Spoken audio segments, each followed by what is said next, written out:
I want you to try and remember your favorite memory from playing League. Maybe it was playing Twisted Treeline at 2 a.m., an old item/champion interaction, watching Worlds live in an arena, or even the first time you were introduced to the game by your friends. Or maybe it's something else entirely. No matter how vivid that memory may be, I'm willing to bet that didn't happen last year or the year before that, but before Season 12 of 2022. The reason I'm willing to make this bet is because ever since Season 12, Riot has continually made several severely negative decisions that have inhibited the overall health and enjoyability of the game.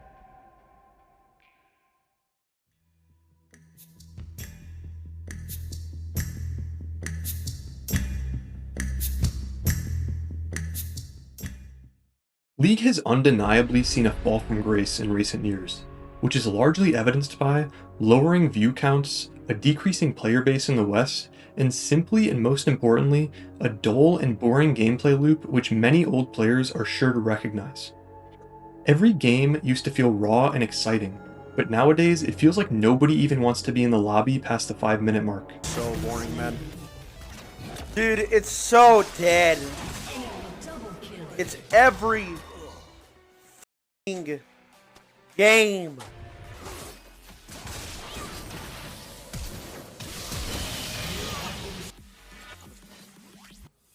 She dies without killing one, I'm leaving. Waste my time playing this garbage. I mean, the game's shit. It's every game the same shit. This video isn't a history lesson or a nostalgia trip. League is still a functional and sometimes even enjoyable game, but it's a shell of its former self. Over the past 3 to 5 years, Riot has slowly dismantled the systems that gave League its identity. If Riot wants League to continue to be a competitive product in the future, they will need to be quick and decisive with how they fix the game's problems. And that brings me to what this video is really all about. At the end of the day, I can't make all the decisions that Riot would need in order to fix League of Legends. And even if I could, that's their job, not the customers. But what I can do is attempt to show them the error in their ways and point out the root cause of the problems with their product. There are 3 core philosophies that Riot have adhered to for quite some time now, which have been and currently are harming the game. These include a largely data-driven approach to balance, an erosion of skill expression in an attempt to appeal to a wider audience, and a reduction in friction in order to satisfy player pain points. In the rest of this video, I'll use several key examples in order to support those claims. I won't be able to cover every example as there are simply too many with too much nuance. However, I'll focus on 3 that in my opinion best illustrate the problem. These include the durability patch, the Season 13 jungle rework, and the Season 14 map rework. Who the f is that guy? You might be asking yourself why you should trust me. I'm just a master speaker, what do I really know about the game? Well, once you get to the top 1% of League, the game becomes almost entirely about one thing: execution. In isolation, it's easy to know what the right play is. In practice, executing on theory is the hard part. Still, you may ask, what do you really know about balance or game design? You aren't at the peak of the game, so you hardly know all the possibilities in terms of gameplay. And to that I say, think about chess. Its rules were set down centuries ago by folks who'd never met Magnus Carlsen, and yet no one would say Magnus would have crushed the original masters, therefore he gets to rewrite the rules. Good designers don't have to be the best players in the world. They need foresight, iteration, and a strong understanding of what makes gameplay meaningful. You don't have to be good at a game in order to design it. I have invested thousands of hours of my time into playing this game. I understand the user experience as well as anyone else who has done the same. And this goes without mentioning the fact that a majority of the player base, which is who keeps the lights on in the first place, are miles below me in terms of skill. Even though I'm not at the top level of play, all players experience these issues that I'm discussing, and most people who have put a significant amount of time into playing the game could naturally come to the same conclusions that I have. You think you do, but you don't. Now before I get into the design choices themselves, I want you to take a look at this clip of Riot Freak. It shows how Riot tends to internally frame community input and what they dismiss as noise. In general, one thing I've noticed over the years, both before joining the design team and now afterwards, is players kind of suck at giving feedback. and I would like to give a very short coaching session on giving useful feedback. I want to talk about giving feedback in an effective way. So the type of comment I see more often than not, it is by far the most frequent version of feedback I see, is "my champ sucks," and this is pretty objectifiably disprovable. Let's get on to the point that I'm actually trying to give here, which is saying "my champion sucks." Saying your champion sucks isn't useful. There's nothing good there other than someone on the internet said they didn't enjoy playing their champion anymore. Pretty much what that means, and that's very useless. That's incredibly useless. I do not care that some random person on Reddit is having fun playing their favorite champion anymore, and they're blaming it on the champion being weak, which is probably not the case. This is mostly just Freak's opinion, but it is very telling about how Riot views community feedback, and it's just one example of a clear pattern that Riot treats a large portion of player opinion as messy noise that should be excluded in order to create neat metrics. You'll see them do this with the durability patch and the jungle rework, both of which are decisions that look smart on paper but miss what actually makes the game fun. And I want to point out something obvious. When you completely disregard a community, they will surely become bitter. A company needs to earn people's trust and rapport. Riot initially did this with a development team that was ready and willing to go back and forth with the community in order to iron out solutions to problems within the game. Now, credit where it's due, they have made some improvement on this with people like Riot Froxen and Drew Levin on Twitter, but it's still not at the level that it should be, or quite frankly used to be. This clip of Ghostcrawler from nearly 9 years ago is eerily juxtaposed to the stance that Riot Freak has taken. So this is the best slide in the deck. I'll just give you a second here. I think the best thing is that he's just kind of, assuming it's a he's just kind of commenting. It's like, oh, I just noticed this. Kind of surprised me. No judgment call there. You do need to listen to players. We listen to our own forums, Reddit, Twitter, rioters who tell us they noticed something wrong, pros, streamers. I could give you an entire talk on leveraging player feedback. This doesn't mean always do immediately what the players are asking for. You'll often be really sad if you do that, but ignore them at your peril. They're giving you feedback. They want to see the game improved. Claiming players are bad at giving feedback isn't just arrogant, it makes no sense. Feedback is the most valuable piece of information that a company can get a hold of. And there's a long list of companies which have made the same mistake that Riot is in ignoring their customer base. Companies like BlackBerry, who ignored the demand for touchscreens after Apple introduced the iPhone in 2007, or Blockbuster, again in the mid-2000s, who ignored the demand for online streaming, or even the American Motor Company, who marketed the Pacer as a futuristic car in a time when every car buyer was primarily concerned with fuel economy. You don't have to take every suggestion at face value, but you do have to listen. Because at the end of the day, it's the customers who decide whether a product lives or dies. Riot used to understand that, and if they want to stay relevant and profitable, they will need to remember it. Think about it. You're dealing with numbers all day long. Decimal pi frequencies. Bang, bang, bang. One thing that I've seen many in the community point out over the past few years, which I happen to agree with for the most part, is that Riot's approach to balance has become much more data-driven. Riot has turned patch notes into sterile spreadsheet decisions asking questions like, is this champion slightly overtuned? Okay, then shave 10 damage off of his Q. And while I understand that data is undeniably an important tool, this shift has quietly changed the way the league plays. The problem isn't with data itself, it's the design decisions that are guided purely by it, which often ignore how the game actually feels to play. Just so you can see for yourself how Riot's attitude towards data has shifted internally, I want to show you some clips from Ghostcrawler again about 9 years ago, and some newer clips from various Riot devs. And speaking of Anivia, she's a great case study for why you need to use your judgment to make calls. We don't use machine learning to balance League of Legends. We hire people that can use their own experience as game designers and QA to help make these decisions. Anivia often turns up red flags where her win rate can be as high as 55%. Yet we think if we nerfed her, players would be like, why did you nerf Anivia? She's not a problem. So is she balanced? The data says yes, but our gut says no.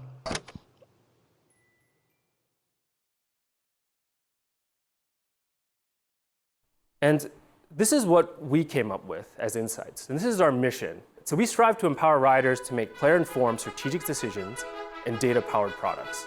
And so they're analytics, which is your traditional business intelligence. They are data science, which applies statistical methods and machine learning to generate products and behavioral models.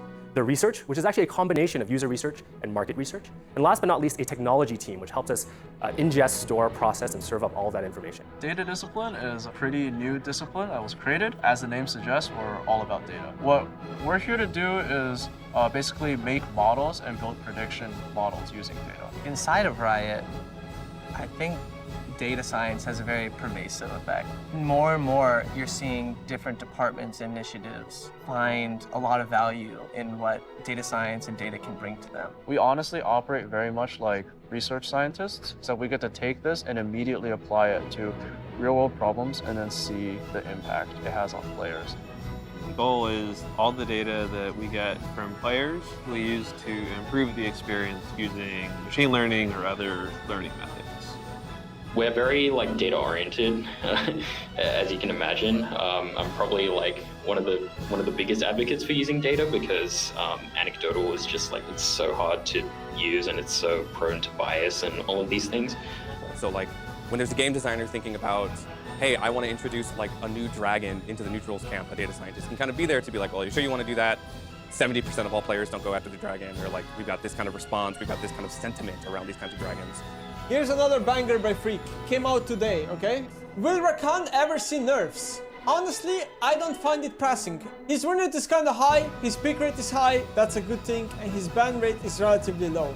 The short of it is that some champions have win rates above 50%, that would just always be true. Rakan is pretty good champion for that honor for many reasons, some of which I wrote about. Bro! What game is he What game is he playing?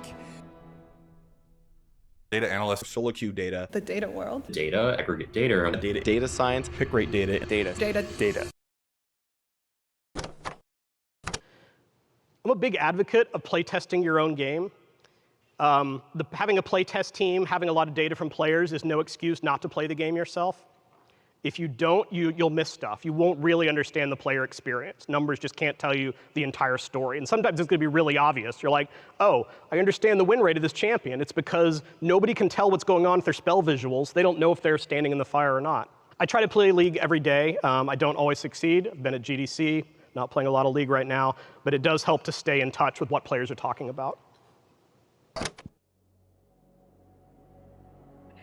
Over time, the public rhetoric shifted from player feel to statistical bans, and that shift is very important.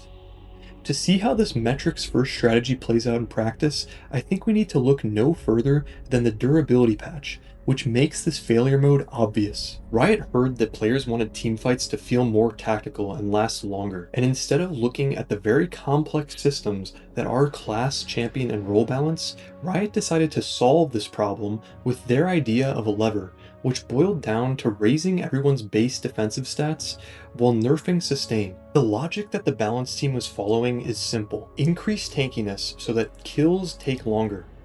But in a game with complex item scalings, percent HP tools, and flat versus percentage penetration, a flat base stat shift ripples through far more systems than a spreadsheet can show. The problem here is simple.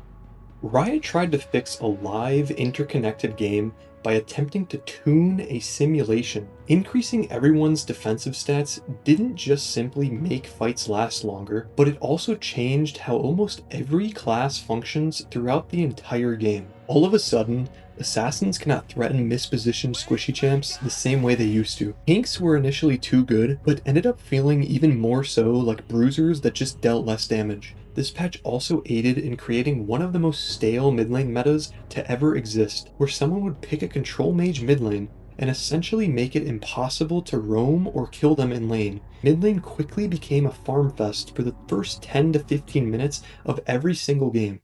To be honest, this patch is I'm not saying that I'm gonna quit, but I'm definitely having less fun on this patch than before. Riot wants the direction of the game to go away from low counterplay because the damage is too high. They want more, the intention is damage is too high, giving you more counterplay options because the damage will be lower, so you have more time to outplay a situation. You have, less just like getting two-shot, no ults involved, something like that. I think by the process of doing that, they've introduced problem with a game with a little bit like a slower game and less burst damage. The problem with that that I'm starting to see a little bit is there's less of a window to punish mistakes. People can get away with making a lot of mistakes and you can't punish because there is no kill window anymore. Like before, you see this small opening and you go for it because you know you can kill. Now, killing people is significantly harder to do. The game is like more strategic and less of like a punishing mistakes back and forth. I can see the game going in a weirder direction. Like 80 carries should feel a lot better because of the durability patch, but right now I'm just feeling weird. Like I don't feel like the game is better personally. You can still punish without getting the kill though, right? Damage still has meaning. A lot less. I'm worried because all of the top tier champions in the game are skillless. I'm not gonna pretend that like Janna has not always had an insane win rate, but like look at what is winning games.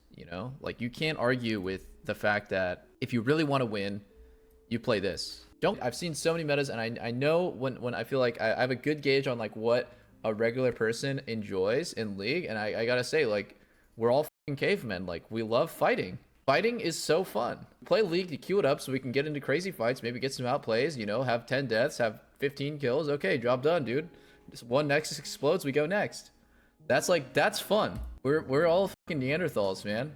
We just want to see blood. These are all results that players saw. But what did Riot see? Well, people died slower on average, so the patch was a success. A few patches ago, we launched the Champion Durability Update. And it was horrible, play rates down, nobody likes it, all of our reviews are terrible, disaster of a patch. Horrible, revert it. Due to community feedback, we are now reverting that patch. Let's see. Our goal was to increase the durability and reduce the damage and healing of every champion in League. We're really happy with where the update landed. A lot of you have mentioned how much you like the update. Dude, bro, here's the problem. That's actually true though, because you low elo noobs love it. Couldn't position, you don't know how to ward, you were always misplaced, so you're like, oh, I don't get one shot by anything, woohoo, this is awesome. But it's because you're bad that you got one shot in the first place. If we're being honest, there were some they could have been individually nerfed, crazy. And that it feels good to have fights last longer with more chances for skill expression. I love everybody full tank and still one-shotting. You live less than a second longer. You get probably 1 or 2 abilities / autos off before you die now. Bro, what the fuck is this? It really does feel like going into the durability patch, Riot forgot that some champions are meant to deal a lot of damage. Not all champions' time to kill should be in line with each other, even those of the same class. Not every champion should be viable into every team comp, and not every champ needs to be popular.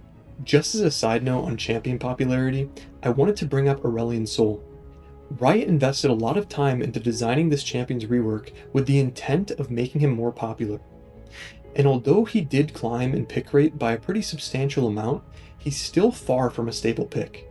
And many of his old fans, to this day, still prefer his old kit. That again points to something important, which is that Riot treated low pick rate as a statistical failure and a problem that needed to be fixed. But rarity can be a feature. Uncommon champions add surprise, variety, and long-term replayability to League. And I hope by now I've made my point clear about data. It's supposed to be hard. If it wasn't hard, everyone would do it. The hard is what makes it great. Riot has operated under this idea for quite some time now that the game cannot grow unless they simplify systems in order to appeal to a wider audience. They think that players want roles to be set in stone and decision-making easy to learn and intuitive. I'm going to tell you that this could not be further from the truth. In Season 13, Riot reworked the jungle role. They believed that jungle was too hard to learn, which discouraged a lot of new players from picking up the role, and that changing some of the mechanics in order to make a quicker route to competency would attract new players. Once again, on paper that sounds reasonable. In reality, the changes removed a lot of what made jungling feel like jungling. Unlike lanes, where most decision-making revolves around champion interactions, spacing, or wave management, jungle was always about being hyper-efficient, while outsmarting your opponent using game mechanics like fog of war, aggro manipulation, or just general map timings. These are the mechanics that gave the role its skill expression. Riot took a look at these game mechanics and made a lot of small changes. Decreased aggro ranges in order to prevent double camping and make kiting camps less rewarding. Removing smite heal, which made it harder to invade for kills and less difficult to map out your own clear. Giving every jungler AoE damage via the jungle pet, which decreased variance across all champion clears. Making objectives harder to solo by removing bonus jungle damage to epic monsters, which meant that you needed to rely on your teammates in order to take objectives, especially in the early game. Jungle camps healing you after you kill them, again making invades harder and full clears far more healthy. Junglers gained lower XP from lane minions before their pet upgrades, which made it so you had to clear camps before you could start reliably farming side lanes whenever need be. Simply tying jungle pet as well as smite upgrades to number of camps killed rather than smites used or gold spent, which again lowered game state possibilities by forcing you to full clear.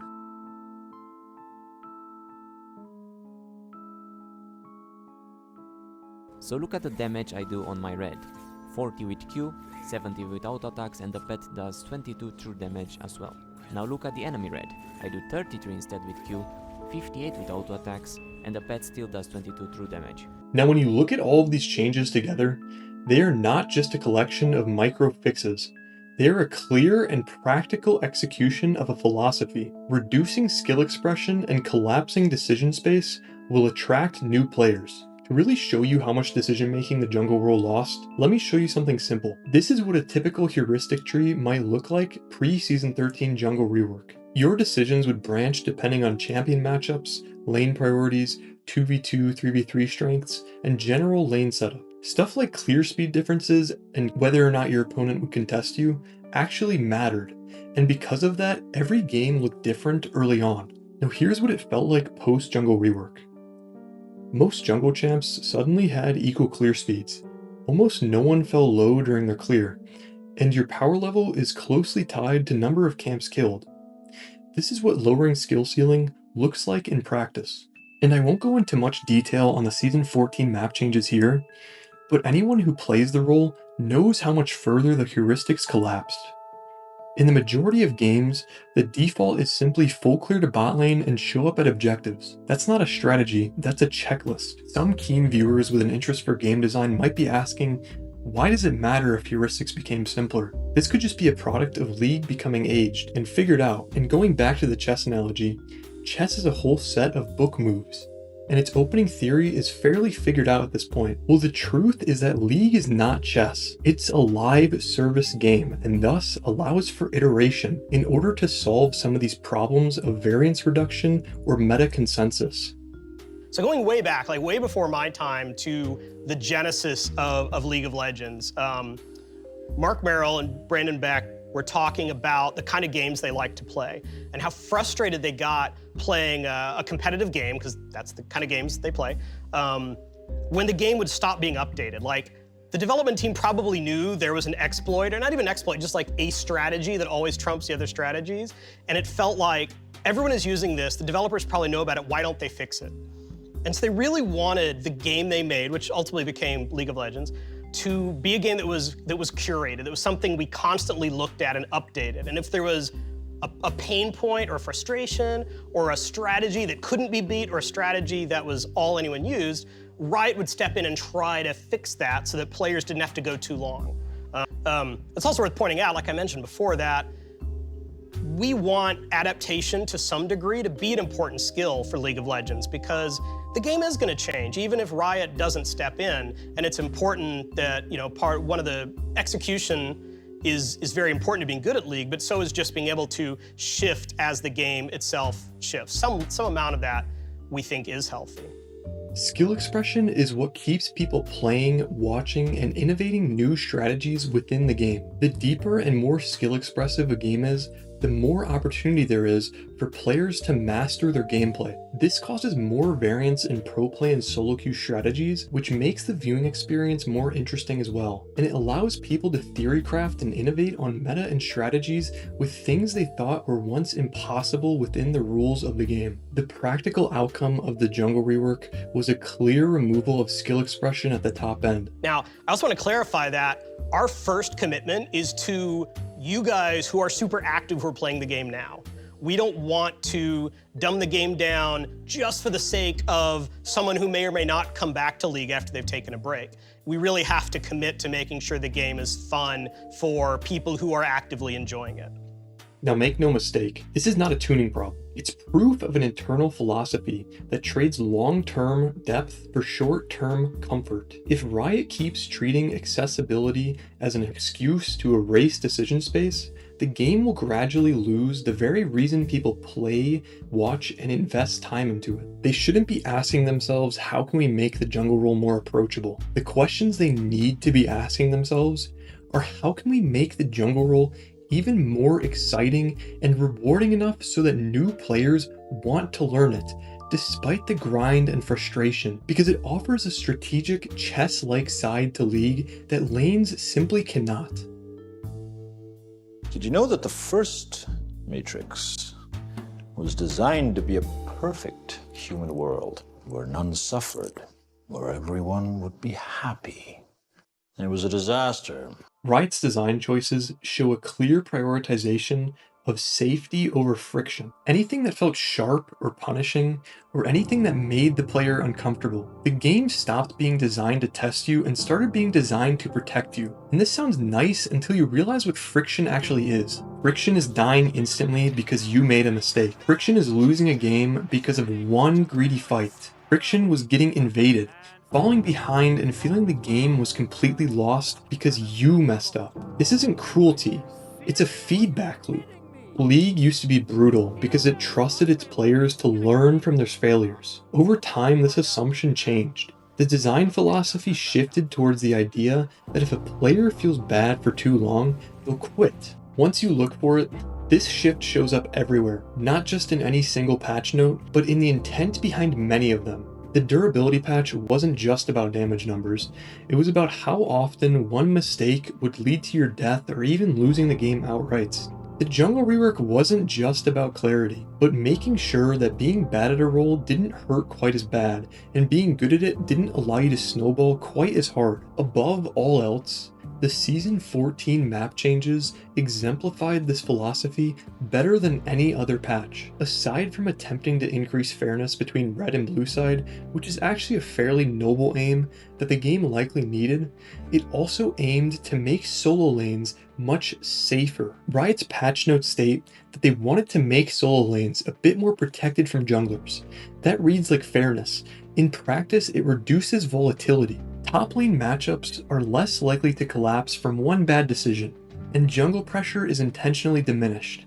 The result is a lane that is much more stable, but also less interactive, not only because matchups become much more predictable, but also because there are less opportunities for junglers, mid laners, and supports to capitalize on top laners' mistakes. Mid lane shows the same logic. Riot wanted to make mid substantially safer for immobile mages, so they adjusted terrain in order to give you more reaction time and more escape options when you're being ganked. Once again, the goal here isn't depth of mastery, it's reducing the chance that a single mistake leads to a lost lane. That makes mid more forgiving, but it also flattens the difference between good and great positioning. Even jungle geometry shows the same pattern. By taking a shift away from a single choke point and spreading fights out, Riot reduces how often one decisive moment or a positional error can swing a fight. Fights become more predictable and easier to disengage from. Riot also made it harder for junglers to invade each other's buffs without walking over vision. The one exception to this was level 1 Raptor Cheese and level 2 Raptors to Gromp invades, both of which became easily counterable by a standard ward that everybody places at the beginning of every single match. The only exception to these changes was bot lane, with both sides now getting a tri-bush, which theoretically makes it easier to gank red side as the blue side jungler. and harder to get full vision in the river. However, in combination with some of the other changes, and like I mentioned previously, the fact that almost every jungler seems to auto full clear to bot lane, it has become a game of memorizing timings so that you are never caught with your pants down around the 3 minutes and 30 seconds mark. And once players learn this, their role becomes less interactive because you already know what's going to happen almost every single match. All of these decisions are once again almost completely opposed to the way that Riot used to approach changes to League. They used to realize that the game needed to maintain depth instead of selling it out in order to gain new players. The problem here is not that it helps bad players.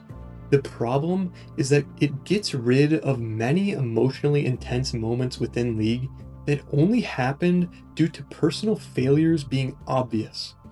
When a game becomes less volatile, it becomes less memorable. The game used to really make you afraid of messing up, and that fear led to moments that mattered. This shift towards safety isn't just safe, it's boring. This is why games nowadays seem to blur together, and why wins feel flat and losses feel pointless, instead of being a moment to learn from.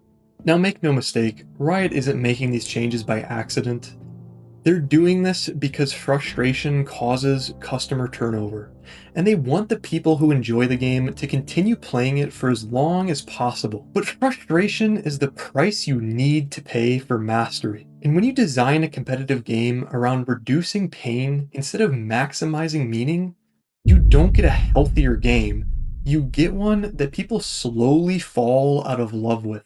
You can fix your review scores, you can fix your sentiment, you can even fix your sales as long as you have engagement.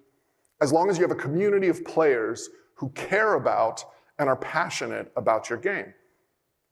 Even when that passion is being expressed as like anger or frustration. Anger, we eventually learn, like anger is not the opposite of loving a game. Anger is like 2 degrees off from loving a game, and they both come from passion, from people who are highly engaged with what you're making.